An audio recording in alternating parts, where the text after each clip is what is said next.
After spending 5 years in the streets as a vendor, I realized that each man is in charge of whether they make it or break it in business. I've put together pragmatic business nuggets for entrepreneurs that have sustained me in the most uncertain economic times. Join me on this journey to impart this business wisdom to the movers and shakers. Together, let's build a strong network of entrepreneurs who break limits.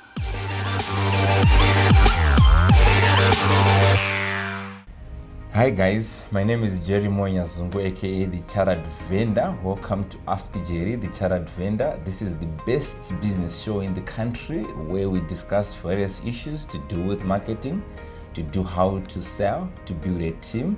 Today we're going to discuss a very crucial point and a crucial aspect of any business, which is human resources. And as I actually promised you when we were starting, we want actual stories, we want real stories, we don't want fictional theories at Ask Jerry, the Chartered Vendor. So today I've got a young lady who happens to be also my assistant at the M&J Group. I'm now the chief servant of M&J Group, and she's my assistant. I'm hanging out with Audrey Chwara. Hi Audrey. How are you, Mr. Jerry? I'm okay. Welcome to the show. Feel free. We want to discuss about your career. Tell me, when you were young, what did you want to do? Well, when I was young, I wanted to be a lawyer. And at O level, I wanted to be an accountant, but unfortunately my accounting results did not come out, so I ended up going back to law. Let me take you back. Was it in primary or? Well, in primary I wanted to be a doctor. Yes. Okay. So in primary you wanted to be a doctor? Yes. In secondary? In secondary I wanted to be a lawyer. And then at O level I had to change because I wanted to be an accountant, but then unfortunately my accounting results did not come out, so I ended up going back to law at A level. Okay, yes. Maybe let us start with the primary. Yes. Who was inspiring you to be a doctor? Well, just going to see the doctor and just being injected with some medication. Okay. It used to fascinate me, so I was like, one day I want to be a doctor. Okay. Yes. Then secondary, who inspired you to be a lawyer? Was it your mother? Was it your father? Was it a relative? You just thought, hi, we can't think of being an accountant is cool.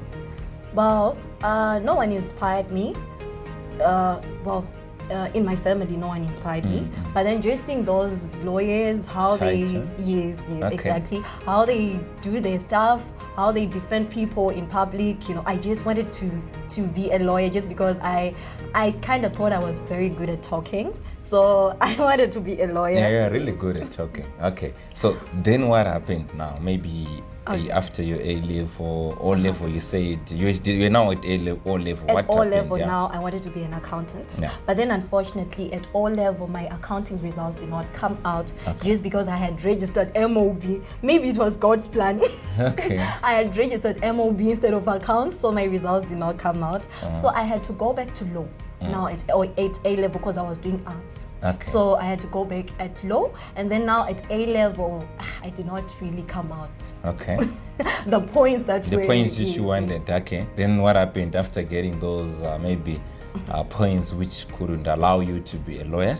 Then what happened? I had to apply for university. Like everyone believes that it's good for everyone to go to university, especially the parents. So I had to apply, and then I was given HR, human resource management. That's what I did. Yes. Okay. I did so you didn't want management. to be in HR, but by default, the university just gave you HR. Well, I can't say I didn't want to do HR. I didn't know what I wanted to do. I was just doing it for the sake of going to university. But when you're young, you knew what you wanted. But when you're old, or when you're old enough, you didn't know what you wanted. No, I was confused. Okay. Just looking at my results and what I wanted to do. I wanted to be a lawyer. Now looking at my results, I'm not matching the grades that they wanted law. Now I have to do something that matches with my results. Okay. So that's cool. So tell us now, what is now maybe after your university? What happened? Well, I did law, and then at first I was recruited at Profits. Then it was in the accounting department. I was happy since it was something I have wanted before, being in the accounts department. And then I went to Avantis. I was working as a sales and marketing person, but it was for a short period, yes. And then I started working as an HR at Hedge Talent Solutions, but it was for a short period as well. Then here I am working in the sales department. Well, at first I started as an HR person, as an HR officer, but then my manager had to change me from the department to sales department. Okay, when she came in, she was an HR assistant, and I participated shortly in that interview. Then yes, we had to put her in the HR, maybe just noticing her experience, and but when she was actually doing the work, I said, this person is not an HR. I think this person has got people skills. She knows how to handle people. Her PR skills are very good. The way she communicates is a bit clearer. It was clearer than any of the people who attended that interview. So that's when I said, but why can't you move her to, she try a bit of sales? Because here at M&J, everyone is in sales, but we've got people who actually communicate with clients every day. People are in the front of the clients. People who actually make sure that we can sell more of our services, we can handle our clients. So that's when she came, and I said, I think she can actually come into the sales department, but she was actually handling more like also working as my assistant. But until when I said, no, I think this person can work in my office. So right now she's actually working in my office, and every day I'm not an old chief servant or a CEO. So most of the times she doesn't have any. Do you have any typing to do? Because I type my own documents. Yes. I reply my own emails. So mostly she's actually working, communicating with clients. She also even works for commission a bit. So what we just want to discuss today is you have been to school. What were you noticing amongst your friends, amongst your colleagues, in terms of the thing which is called career guidance? Do you think it's crucial for people who are in school, for people when people, they say, I think most of the people in Zimbabwe is all about, I want to be a doctor, yes, I want to be a pilot. They look for these so-called lucrative titles. You hardly hear of someone who wants to be an entrepreneur. But maybe today, your experience growing up, wanting to be a doctor, wanting to be an accountant, wanting to be a lawyer, then you end up in the middle of Norway. Then right now here you are working maybe something which you never dreamt of. So what can you experience now, your colleagues? What is really happening in terms of people just wanting to get into the university, even without maybe the points which are going to lead you to the qualification or to the job which you want? What is really transpiring? Can you shed more light, your colleagues, maybe stories which you know of people who are actually in that? Okay, African parents, if I can say. Okay, so our parents are... Yes, exactly. Okay. African parents, they believe that a child has to go to university for them to be successful, which is not true. Which is not true? Yes. Why do you say so? Okay, looking at myself, growing up, I always loved selling. I used to sell sweets at a very young age. Oh, you're also a vendor. Yes. I'm a vendor, by the way. I used to sell sweets. I also used to sell bananas. So that makes the two of us. We're vendors, yeah? Yes. So I used to love selling a lot. But then I don't know why I wanted to be a doctor or why I wanted to be a lawyer. Maybe it's something just because, like you say, that people love to go for those big names, like I'm a lawyer, I'm a doctor. Yes. So, but growing up, I used to love selling a lot. But when it comes to career guidance, I think people really need it because growing up, people are not really taught on. Well, parents do not look at the skills a child has, but then they just say, you have to go to school. Exactly. You have to go to university. Exactly. Yes, I've got my brother, he was a very good soccer player. Okay. But my mother was like, you have to go to school. Yeah. Yes, so he was talented. It was an inborn thing. But then he was told to go to school and he was diverted. Okay. So I think everyone has got to do what they know they can do at their best, not being forced to go to do something they're not really good at.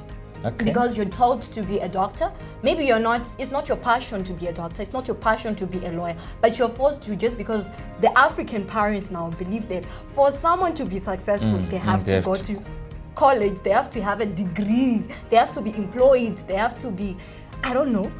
That's what African parents believe. But Okay, African parents, you can hear that. Audrey's here is actually saying, it's not my passion to be a lawyer. It's not my passion to be a doctor. But my mother or my father, they're busy hammering information in my mind that I'm supposed to be a doctor, I'm supposed to be a pilot. But sometimes I like art. Your brother wanted to be a soccer player. Who knew? Maybe he was going to be the next Cristiano Ronaldo, your Messis, your Nakambas. And by the way, I think Nakamba is earning more than 50,000 pounds a week. But how much is a doctor earning in Zimbabwe? Maybe just less than 30,000 USD or plus, or for 7 years in the university. Imagine. So I like, I actually second the points which you're making to say our parents, they must change their mindset. So what can we do now as a country, Audrey? Your thoughts? How can we now change our parents? And I'm now a parent, maybe soon you'll be also a parent. Yes. What are you going to tell your children? How are you going to groom them? Okay. As a parent, I'm going to look at the skills that my baby or my daughter, my son has. If they love selling, that means they have to venture into selling. If they love doing maybe those things like music, they have to venture into music. They have to everyone has to do what they like. Okay. Yes, that's the only way to go. If someone loves to play soccer, they have to go for soccer. Okay. Yes. So I think that's the only way forward, because it's like people are being forced to do what they're They not don't really want, good at and what they don't want. Okay. Yes. You talked about parents. What about our schools? Are they also maybe playing a role for more like our parents as well? Or what do you think about your schools? With grading, the way schools grade, it's like they look at your results and then they'll be like, if you've got so many A's, they put you in the sciences class, and then if you're a middle student, they'll probably put you in the commercial class, and then if you're arts, you see. But then maybe the person they are putting into the sciences class is not even a scientist. Maybe they're supposed to put that person into the arts class. Maybe that person wants to be a lawyer, but then now the person is supposed to be a doctor, but then maybe that person doesn't even want to be a doctor. Thank you so much, Audrey. As you have heard, Audrey is actually saying our schools, our parents, we must change our mindset. If we are going to be anything closer like the European countries, American countries, Asian countries, we need to start making our kids follow their passion. My daughter Tanatswa, she actually loves dancing, and she loves dancing job praises songs like nobody. So I think I'll just let her follow her passion. Who knows? Maybe she's going to be the next Beverly Sibanda. Who knows? Maybe she's going to be the next Michael Jackson. Who knows? Wow, Audrey, that was a profound point. I like that. That is actually great. Yes, we are now taking a break at Ask Jerry, the Chartered Vendor. See you there, part 2.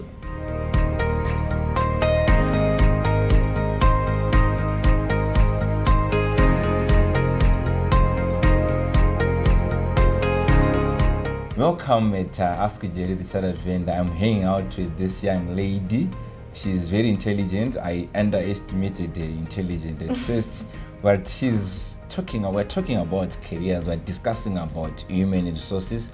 We are saying, yes, a company can have a good marketing plan, a company can have a good sales strategy, but so long if you don't have the human resources, that plan can fail, and you might even blame the plan whilst they are the people. So, Audrey, before the break, we're talking about our schools. Yes. What do you think must be done in our schools? You said the art students, the commercial students, the science students. I still remember when I was in A level, yes, we used to call the guys who were doing arts to say they are the Musewe guys.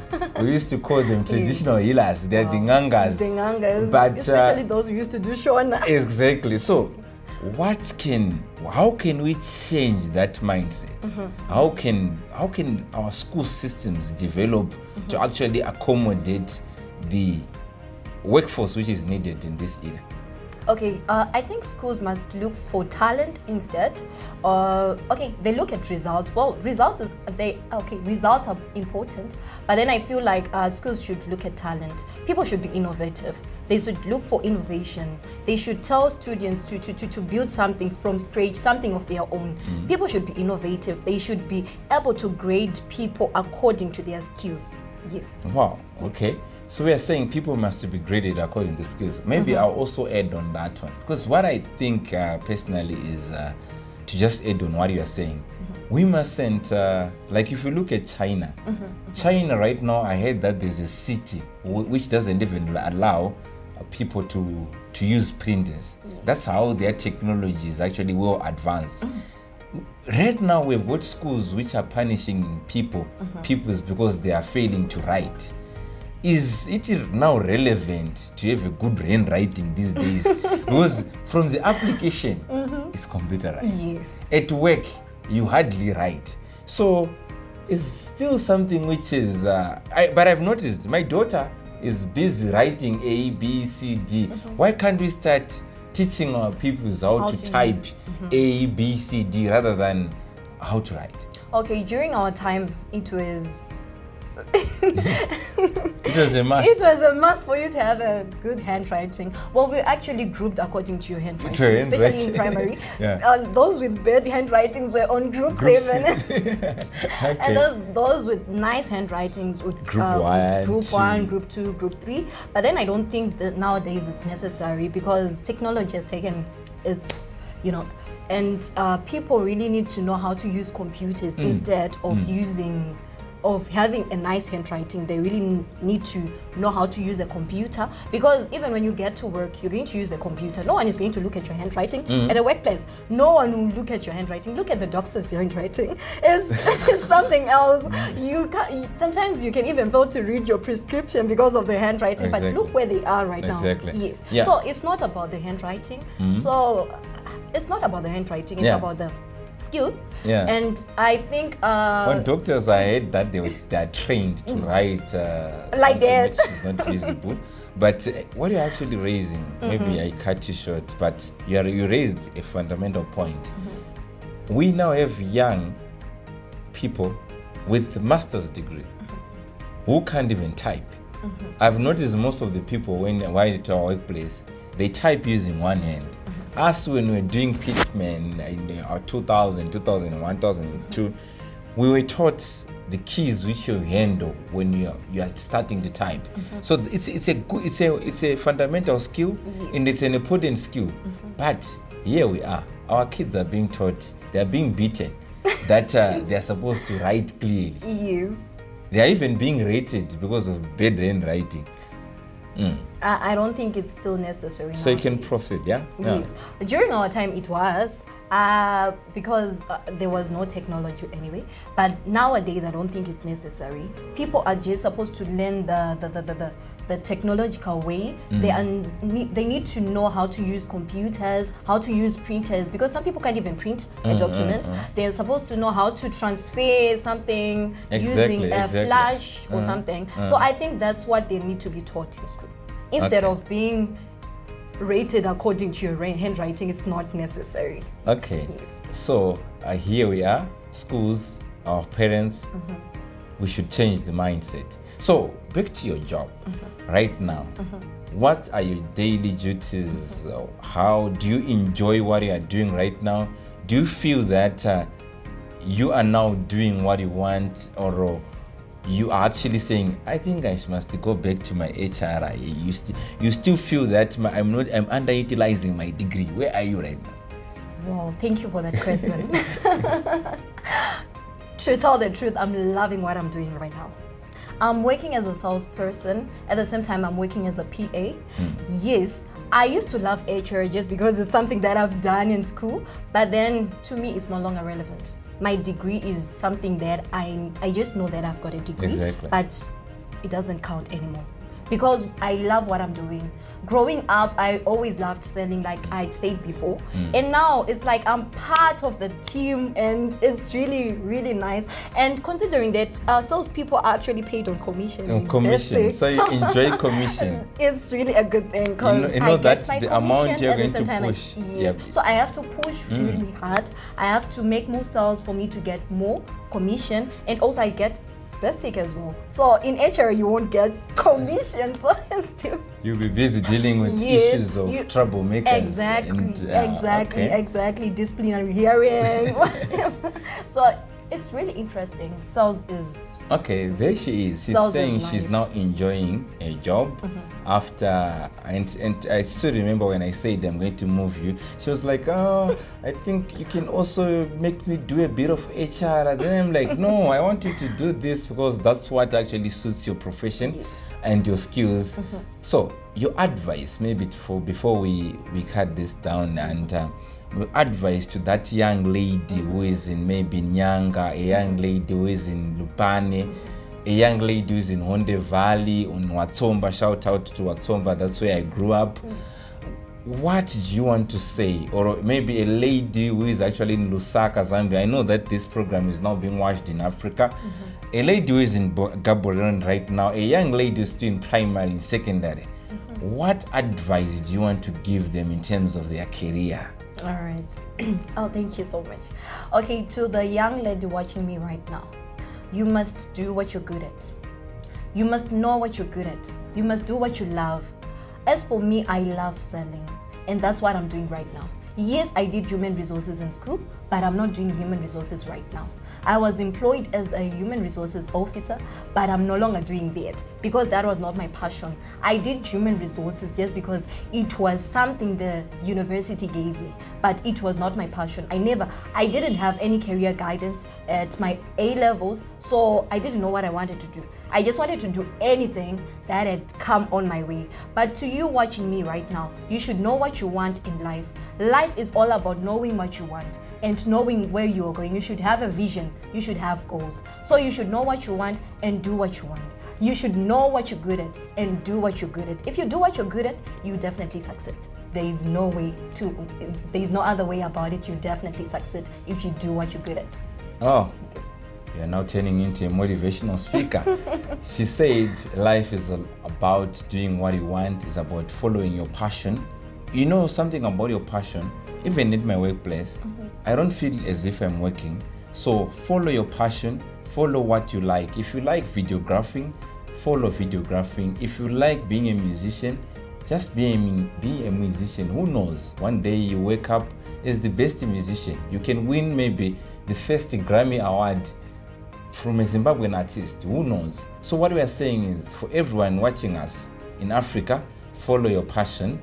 These are the last words which are being mentioned by Audrey. So what do you want to say to our viewers, the last words which you want to give them, to say maybe not only targeting the young girls, but to everyone, parents, schools? What's your last words? Okay, dear parents, dear African parents, don't force your children to do what they're not good at. You should consider their skills as well. And to the schools, you should grade students according to their skills. Be innovative. Students are supposed to be innovative, and then you can grade them, because you're probably going to put a doctor in the arts class and then a lawyer into the science class. So you should grade your students according to their skills. Yes. Thank you so much, Audrey, for this time. Thank you for coming to Ask Jerry, the Chartered Vendor. We are now calling it a day. Thank you so much, our viewers. Thank you so much, our listeners on the podcast. This is Ask Jerry, the Chartered Vendor. Remember to subscribe this YouTube channel.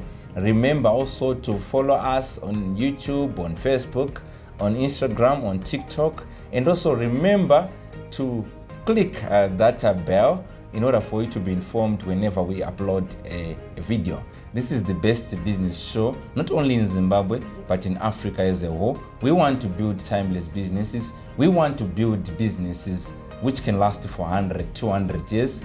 We want to compete against the European, the American, and the Asian countries. We have got the resources. We are a better continent. I believe that we also have We are blessed as a continent, but we just need to put to use our resources. Thank you so much. Until next time. It was a pleasure having you, Audrey. Thank you so much.